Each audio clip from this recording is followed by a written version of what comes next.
Hope you are doing well.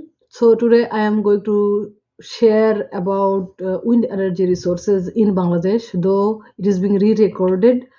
So beginning with our work, that we will see how Bangladesh has most conventional energies produced, and the dependency on natural gas still exaggerations.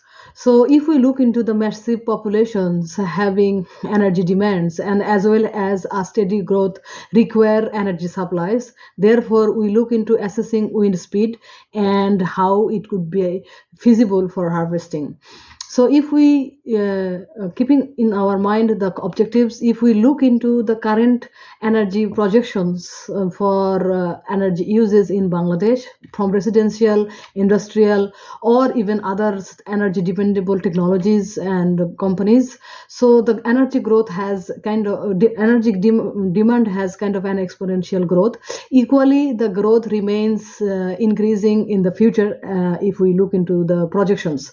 Therefore, it is inevitable for us, at least for the bigger cities, if we can harvest wind energies or not. That is why we segregate our work into wind speed in those locations, as well as how estimated wind power can be produced comparing with the cost and all. So if, before we move on to our work, we will also acknowledge how NREL has observed wind speeds and estimated wind power and the capacity for those locations particularly, and then concluded how it is feasible or not in incorporating in the country.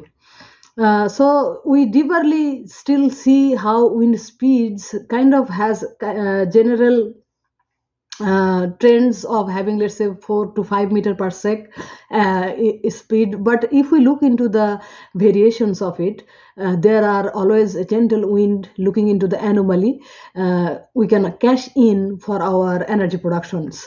At the same time, if we look into that, how Vestas, for example, give energy per year, one turbine can give about 8,000 energy, 8,000 megawatt energy a year. So if we compare with the coal power plant and its productions, can we say that if it is cost effective? Now let's go comparing the energy cost per unit by comparing with other produced conventional resources, for example, diesel or coal or even imported.